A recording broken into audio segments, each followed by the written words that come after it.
오늘도 우리 모든 성도님들의 한 주간의 삶 속에서 무겁고 또 힘든 무거운 짐들을 오늘 이 시간 치유받으시고 가벼운 짐을 예수님께서 가벼운 멍에를 주심으로 우리가 평안하게 돌아갈 수 있는 우리 모두가 되기를 축복을 드립니다.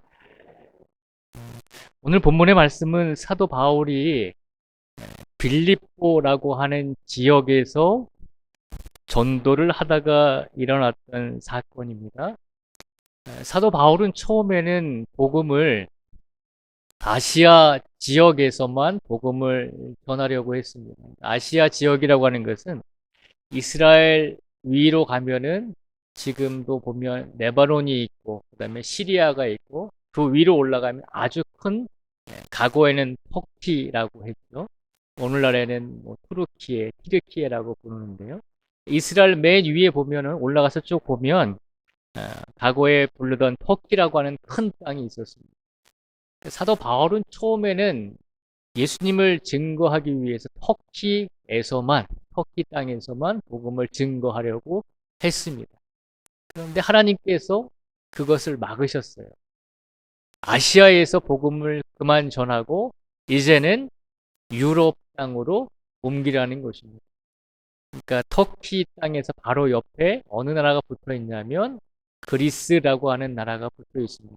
지중해를 조금 배를 타고 지나가면 유럽이 시작되는 그리스라고 하는 나라가 나옵니다. 그러니까 하나님께서 사도 바울을 부르셔서 이제는 아시아에서 복음을 그만 전하고 유럽 땅에서 복음을 전해라. 그렇게 명령을 하셔서 유럽 땅에 처음으로 예수님의 말씀을 전하게 되는데 그곳이 어디냐면 오늘날 그리스 땅에 있는 빌립보라고 하는 지역입니다. 그래서 그 빌립보 지역에 가서 처음으로 만난 사람을 복음을 전했는데 그가 누구냐면 오늘 본문 전에 보면은 우리가 오늘 본문은 아니지만 이 앞에 보면 옥감 장수 루디아라고 하는 여자를 만나게 됩니다. 그래서 사도 바울이 유럽 땅에서 처음으로 복음을 전한 사람이 누구냐라고 물으면 바로 옥감 장수 루디아가 되는 것입니다. 그럼 두 번째는 누구일까요? 두 번째로 유럽 땅에서 복음을 두 번째로 전한 사람이 누구일까요? 오늘은 그 이름 없는 두 번째로 복음을 받아들인 그 사람을 우리가 한번 생각해 보고자 합니다. 어쨌든 유럽이 시작되는 빌립보 지역에 가서 복음을 사도 바울이 전하고 그리고 처음으로 루디아라고 하는 여인에게 복음을 전했습니다. 그리고 계속해서 전도 활동을 하는데 그곳에서 귀신 들린 여종 하나를 만나게 됩니다. 그런데 이 여자가 귀신이 들렸어요. 여종인데 귀신이 들렸는데 그 귀신 들린 여종 하나가 16절에서 18절까지 말씀해 보면 귀신이 들렸으니까 사도 바울과 실라가 복음을 전하는 모습을 보고 정말로 그분들이 바울과 실라가 예수님의 귀한 제자라고 하는 것을 이 귀신이 알아봤어요. 그래서 바울과 실라가 가서 복음을 전하는 곳마다 따라다니면서 귀신 들린 그 여종이 이렇게 외쳤습니다. 오늘 본문 17절에 보면요. 이렇게 말씀하고 있습니다. 그가 바울과 우리를 따라와 소리 질러 이르되 이 사람들은 지극히 높은 하나님의 종으로서 구원의 길을 너희에게 전하는 자라 하며 라고 이 귀신 들린 여종이 자꾸 그렇게 바울과 실라를 쫓아다니면서 그렇게 외쳤다는 거예요. 맞는 말이잖아요. 맞는 말인데 사도 바울의 입장에서 보면 복음을 전해야 되는데 귀신 들린 여종이 자꾸 와서 그런 말을 하면서 복음을 전함에 있어서 자꾸 방해를 하는 것 같았어요. 그래서 사도 바울이 한 성깔 하잖아요. 그래서 이 귀신 들린 여종에게 예수님의 이름으로 명하면서 귀신아 물러가라라고 외쳤습니다. 그랬더니 이 귀신 들린 여종이 귀신이 쫓아나게 되었다라고 18절 말씀에 보면 기록을 하고 있습니다.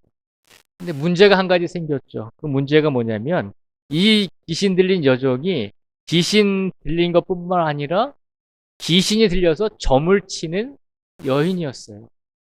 그래서 이 귀신 들린 여종을 이용해서 점을 치고 그리고 그 수익을 얻는 그 여종의 주인들이 있었습니다.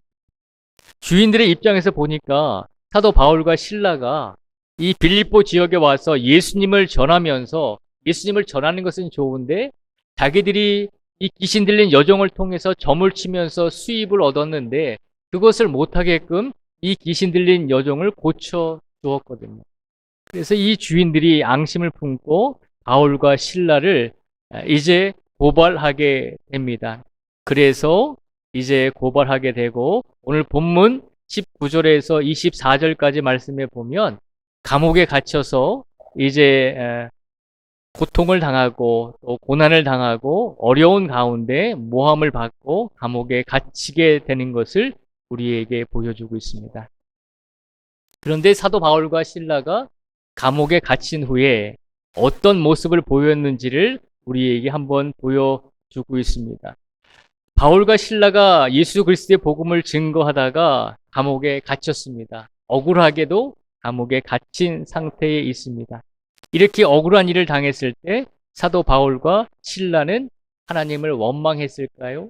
아니면 어떻게 했는지 우리가 25절의 말씀을 한번 같이 읽어보겠습니다. 25절입니다. 시작. 한밤중에 바울과 실라가 기도하고 하나님을 찬송하며 제수들이 듣더라. 아멘. 바울과 실라가 모함을 받아서 감옥에 갇혔습니다. 예수 그리스도의 복음을 증거하다가 하나님께 복을 받기는커녕 모함을 받아서 감옥에 갇히고 매를 맞고 누명을 쓰고 모함을 받고 감옥에 갇혀 있는 상태입니다. 손과 발은 도망가지 못하도록 쇠사슬에 묶여 있는 상황에 있습니다. 아무도 바울과 실라를 신경 쓰지 않고 아무도 이 객지에서 바울과 실라를 구해줄 사람이 아무도 없는 것처럼 보입니다. 막막한 가운데에서 바울과 실라는 하나님께 어떻게 했을까요? 하나님께 불평하고 하나님을 원망했을까요? 바울과 실라는 감옥에 갇히는 고난과 어려움을 당했을 때 이 두 사람은 놀랍게도 기도와 찬양으로 하나님께 영광을 돌립니다. 감옥 안에서 기도하고 감옥 안에서 찬양함으로 하나님을 의지하고 있는 것을 우리에게 보여주고 있습니다. 오늘 시간 바울과 실라의 모습을 통해서 우리가 먼저 기억해야 할 것이 있습니다. 그것은 우리들도 바울과 실라처럼 분명히 우리의 인생 속에서 고난과 고통과 누명과 모함을 쓸 때가 분명히 있잖아요. 억울하게 억울한 일을 당할 때도 있잖아요. 그럴 때 우리가 예수님을 믿는 성도로서 어떻게 살아야 되는가라고 하는 것입니다. 그런 질문에 예수님께서는 바울과 실라를 통해서 답을 주고 있습니다. 바울과 실라는 분명히 모함을 받고 누명을 받았을 때, 감옥에 갇혀 있을 때 하나님을 원망하지 않고 기도와 찬양으로 하나님을 의지했습니다. 어떻게 보면 바울과 실라였기 때문에 좋은 믿음과 훌륭한 믿음이 있었기 때문에 그렇게 하나님을 의지한 것입니다 라고 그렇게 이야기할 수도 있잖아요. 근데 가만히 생각해 보면 바울이 처음부터 좋은 믿음을 가지고 있었나요? 바울은 처음부터 예수님을 믿는 사람들을 잡아다가 죽이는 앞잡이였잖아요.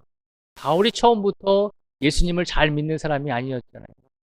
많은 그리스도인들을 잡아다가 죽였고, 그리고 교회 안에서 처음으로 순교하는 스데반이 돌에 맞아 죽을 때 맞아 죽는 그 스데반 앞에서 웃으면서 그를 비아냥거린 사람입니다. 그랬던 이 사도 바울이 예수님을 믿고 회개한 다음에 예수님의 제자가 된 후에 복음을 전하다가 그리고 모함을 받고 고통과 고난을 받게 되었을 때 사도 바울은 한 가지를 분명하게 깨달았습니다. 내가 고난과 고통을 받고 있지만 그러나 이 모든 것은 예수님께서 나를 위해 십자가에 달려 돌아가신 것에 비하면 아무것도 아니다라고 하는 것입니다. 내가 받는 이 고통, 예수님이 당하신 고통과 고난에 비하면 아무것도 아니다라고 하는 것입니다.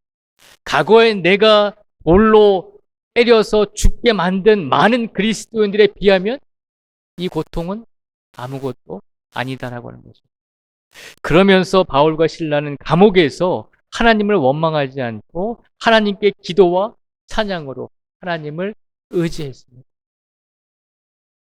그런데 바울과 실라가 기도와 찬양으로 하나님을 의지했더니 놀라운 기적의 결과들이 일어났습니다.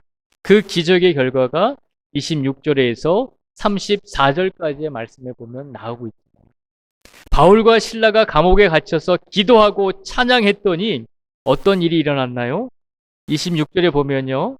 갑자기 큰 지진이 나고 옥토가 움직이고 문이 곧 다 열리며 모든 사람의 매인 것이 다 벗어진지라 라고 되어 있습니다.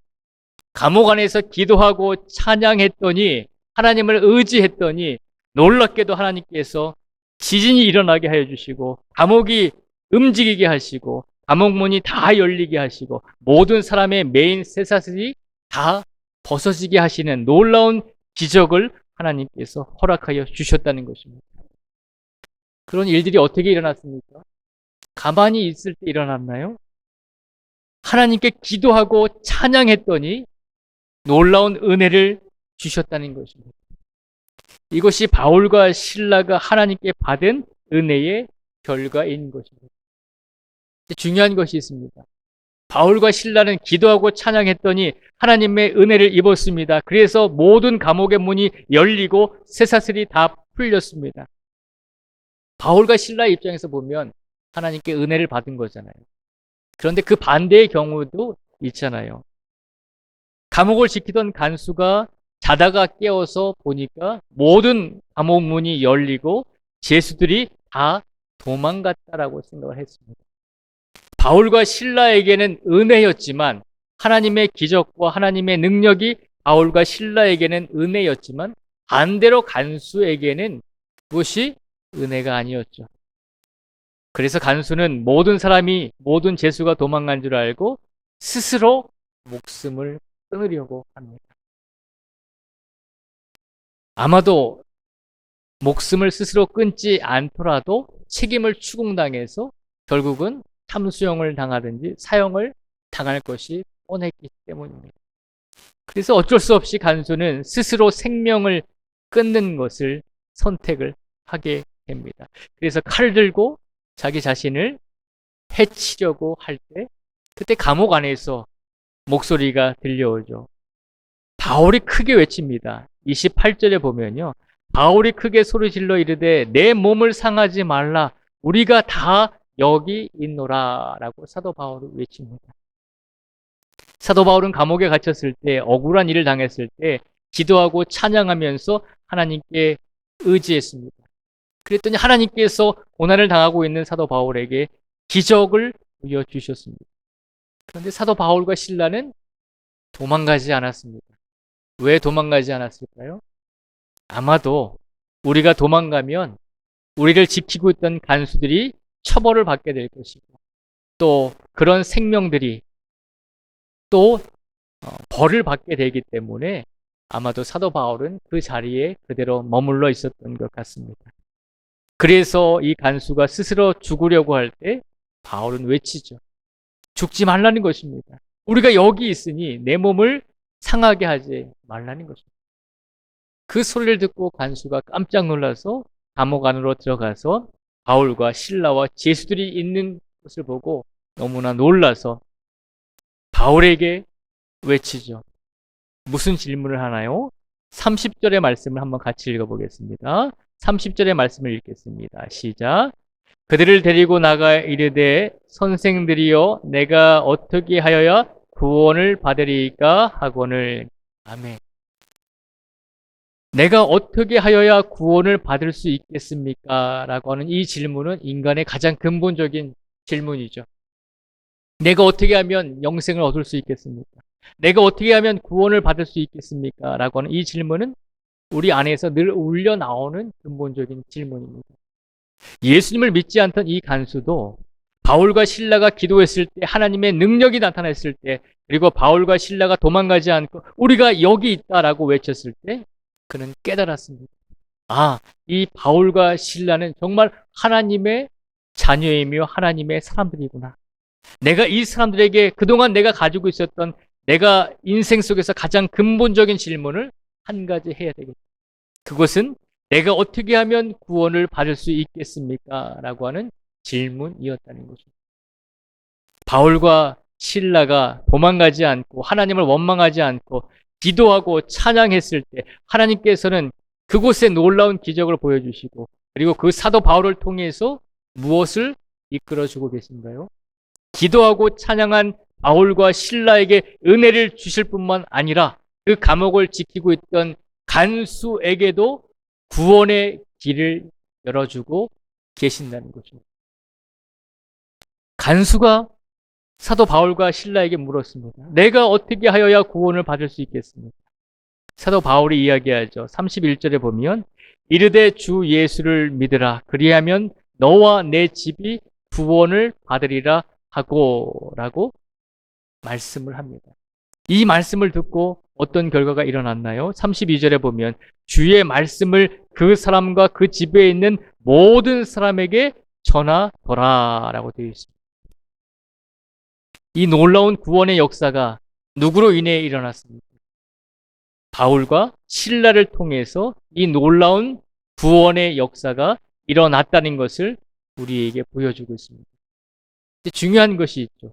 바울과 실라가 예수님을 믿음으로 억울한 일을 당하고 모함을 당하고 세상에서 고통과 고난을 당하고 있는 상황 속에서 바울과 실라는 예수님을 원망하지 않고 하나님을 원망하지 않고 끝까지 하나님을 의지했다는 것입니다.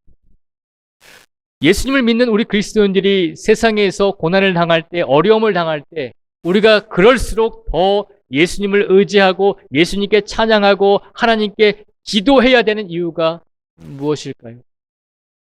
고난을 당하고 힘든 일을 당하고 어려운 일을 당할 때 우리가 그럴수록 더 하나님께 기도하고 찬양해야 하는 이유가 있는데 그 이유는 뭐냐면 첫 번째는요. 우리 자신의 믿음을 하나님께서 강건하게 만들어주시기 때문입니다. 우리가 힘들고 어려울 때 하나님을 원망하는 것이 아니라 그럴수록 더 하나님을 붙잡고 그럴수록 더 기도함으로 하나님께서는 우리에게 은혜를 주시고 우리의 믿음이 흔들리지 않도록 붙잡아 주신다는 것입니다. 그런데 놀라운 것은 거기서 끝나는 것이 아님을 기억하라는 것입니다. 하나님께서 때로는 우리에게 고난과 힘든 일을 주시고 어려운 일을 주실 때가 있습니다. 그런데 그 어려운 일을 통해서 우리의 믿음을 강건하게 만드실 뿐만 아니라 그 과정을 기도하고 찬양함으로 이겨내는 우리의 모습을 통해서 하나님께서 또 다른 역사를 이루어 가신다는 것입니다. 어떤 역사를 이루어 가십니까? 우리를 통해서 연단을 통해서 고통과 고난을 통해서 하나님을 의지하고 찬송하는 우리 성도들의 모습을 통해서 하나님께서는 우리 주변에 아직까지 하나님을 믿지 못하고 있는 수없이 많은 영혼들을 구원해 주시기 위한 하나님의 뜻을 우리를 통해서 이끌어 가고 계신다는 것입니다. 그러니 우리가 당하는 고통은 나만의 고통이 아님을 기억하라는 것입니다. 하나님께서 우리에게 주시는 어려움은 나만이 겪는 어려움이 아님을 기억하라는 것입니다. 내가 겪는 그 어려움을 통해서 내가 하나님께 더 기도하고 내가 하나님께 더 찬송할 때 하나님께서는 그 믿음의 모습을 통해서 더 큰 역사를 우리를 통해서 나를 통해서 이루어 가시기를 원하신다는 것입니다. 그러니 오늘 이 시간 우리 성도님들 가운데 정말 오랜 동안 세상의 무거운 짐을 떨쳐내려고 하는데도 계속해서 그 무거운 짐 때문에 시련을 당하고 어려움을 당하는 우리 성도님들이 계신 줄 압니다.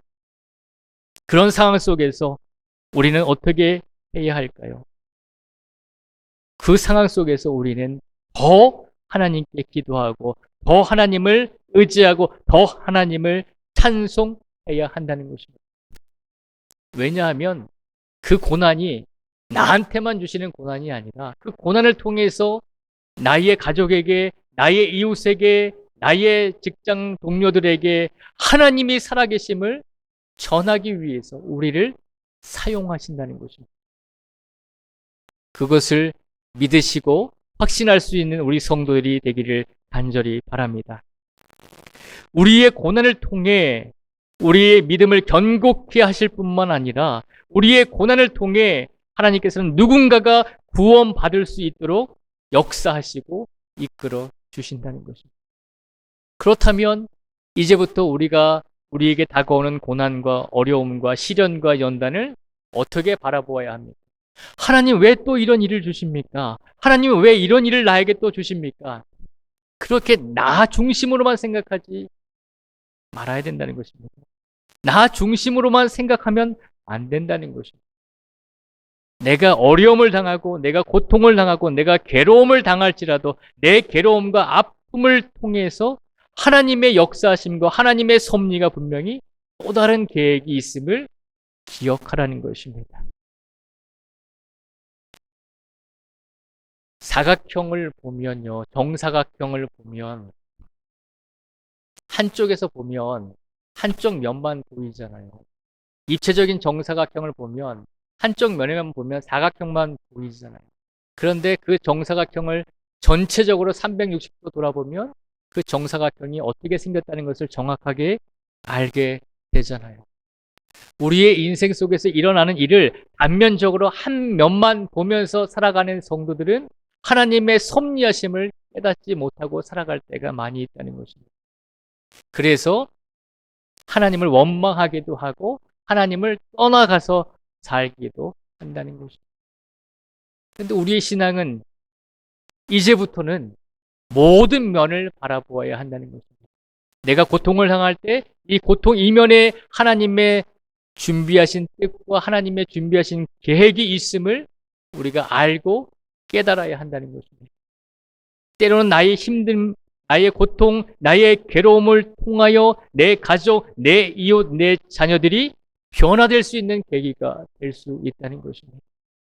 그래서 사도 바울과 실라가 고통과 어려움을 당할 때 그렇게 감옥 안에서 하나님을 기도하고 하나님께 찬송을 했던 이유가 거기에 있는 것입니다.